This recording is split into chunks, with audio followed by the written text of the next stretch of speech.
Hey everyone, today I want to talk about a little physics problem involving the conservation of energy. In our setup, we have a little marble of mass n here, and if we zoom in real close, we can see it has a little radius r. We're just going to be dropping this on a slope, and the marble, hopefully, will complete a little loop-de-loop that we have set up here. The goal of the problem is to determine the minimum height the marble must be dropped from to reach the top of the loop without falling off the track, right? So we want to figure out what must this h here be. Note that the marble rolls without slipping. The implications of this note here should be clear at this point. That means no work is done by friction, therefore allowing us to use the conservation of energy because the only forces at play are gravity, which is conservative. And of course, we always technically have this normal force, but that is perpendicular to all the little displacements, and therefore that does no work. So with that understanding, we can use the conservation of energy for this problem. Alright. Let's go ahead and just note that EI equals EF. We can further break this down into UI plus KI equals U final plus K final. Alright. We know that our initial potential energy is just based on where do we put the ball. So that's going to be mgh. And our goal is to solve for that h, right?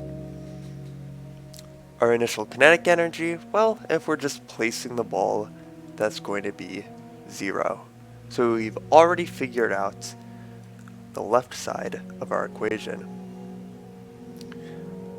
Our final potential energy, well, if we're at the top of the loop of radius r, right? So this is just another r here.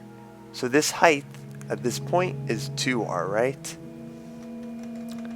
So our gravitational potential energy, U final here, is 2 mgr.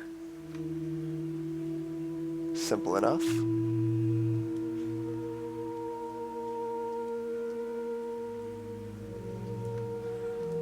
Now, we have to recognize that our final kinetic energy is not 0.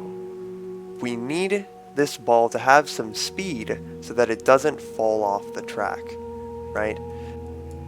So now we need to ask ourselves, what is the necessary final speed for the ball to still have contact with the loop, right?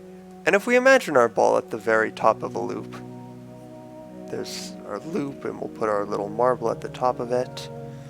Well, we know that gravity is going to be acting on the ball. We'll have mg acting down. Now, if this ball is in really direct contact with this loop, right? Like it's being forced against it, we know that we're also going to have a really large normal force, right? The less contact that this ball has with the loop, the smaller and smaller that normal force is going to get, alright? So, the minimum contact that the ball can have with this loop is when that normal force ends up being 0, alright? So, our minimum contact happens when the only centripetal force on the ball is gravity. So that means we can simply say that our centripetal force is mg, and that's going to equal mv squared over r. Our m's cancel, we move an r to the other side, take the square root, and v is simply going to be the square root of gr. Right, technically plus or minus, but of course that doesn't really matter the direction when we talk about kinetic energy, right? And intuitively we know that the direction would be pointing to the left.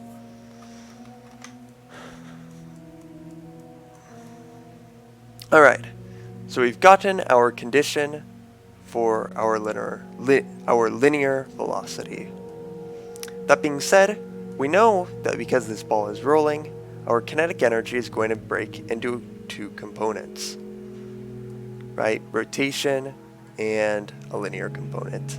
So I'll go ahead and do this in green. So K final, since the ball is rolling, is going to break into the following. 1/2 mv squared plus 1/2 times I omega squared. Since we're using a sphere, let's go ahead and just really quickly recognize that I is going to equal 2/5 mr squared.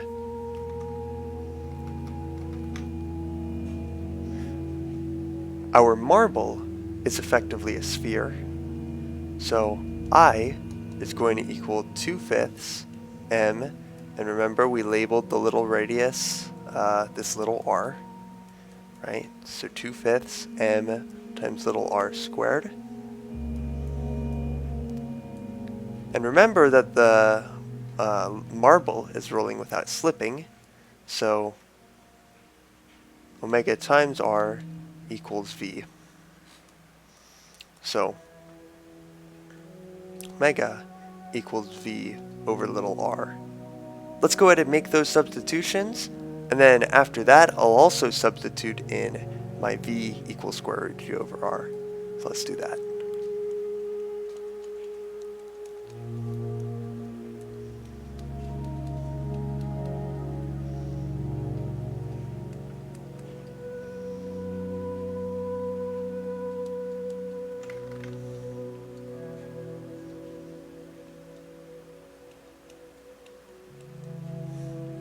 Beautiful, and I'll also substitute in what my velocity has to be.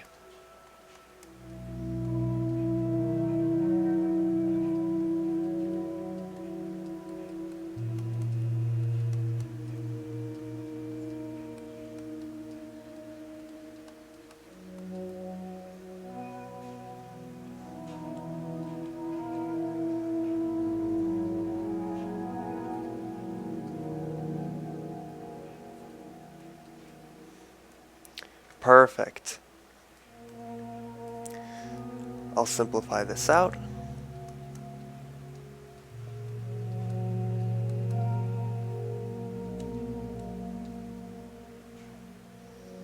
It's going to be m times g r.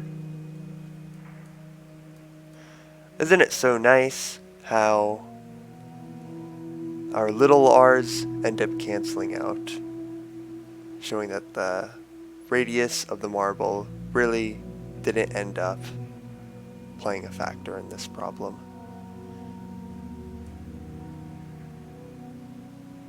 Alright, so that is just the final kinetic energy, right? Which is arguably the most difficult part of the problem. So now we've got all of our pieces for our conservation of energy recipe here. And so we're going to put it all together, right? So we're going to go MGH equals mg times 2r, right, our final potential energy, plus our 1/2 mgr plus our 1/5 mgr. Oh, and isn't it so nice? Our mg's cancel out everywhere, leaving us with one definitive height, and that height is 2r plus 1/2 r plus 1/5 r, or 2.7 r.